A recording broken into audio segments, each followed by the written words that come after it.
Isang mapagpalang araw po sa ating lahat. Ako si Godfrey Quizon and this is my devotion for today, uh, December 1, and ang topic po natin for today is bakit tinawag si Jesus na Logos? So, Logos. Concept po natin ngayon na Jesus as the Logos means He is the eternal and divine Word through whom God reveals Himself.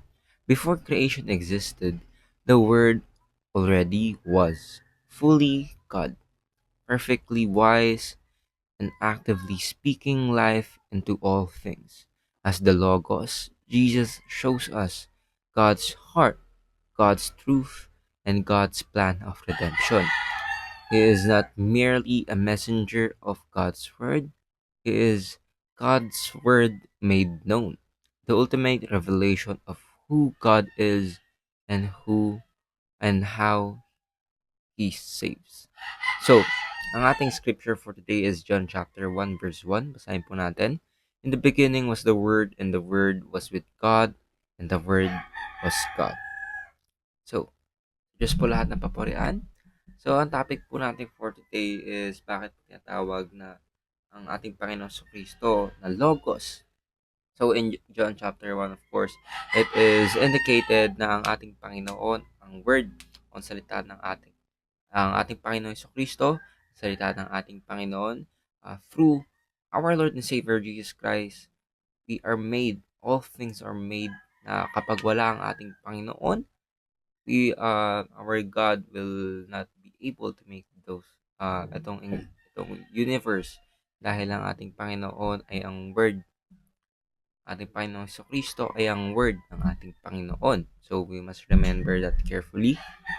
So, teachings natin for today is Jesus is the Word, Logos. And the Word is God. So, ating Panginoon Kristo, even before existence, He existed. Ibig sabihin ng ating Panginoong Kristo was the Word, and through our Lord and Savior Jesus Christ, we are all made. So, second teaching natin for today is the Word is the agent of creation. So, dahil nga po na ang ating Panginoon, dahil sa ating Panginoon, we were made, and through the Word, all all things or all cre- the creation was made.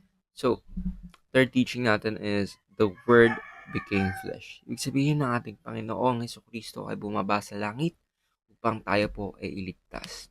Sabihin, the Word became flesh dahil ang ating Panginoong Kristo, He chose to sacrifice Himself to uh, to bumaba sa heaven para dito sa earth.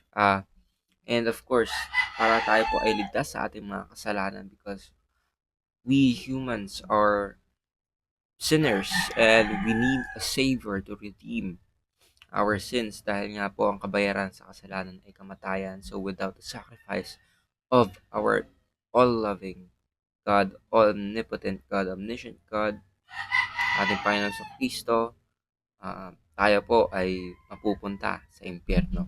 So, ating applications for today is grow in your relationship with Jesus, fellowship with Jesus and His church, and proclaim Jesus to the world.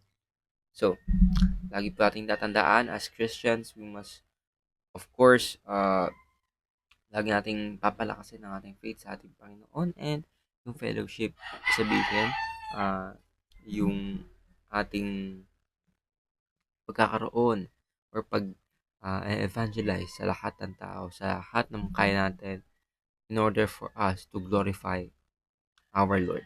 So, ayun lang po, ako si Godfrey Quizon and this is my devotion for today, December 1.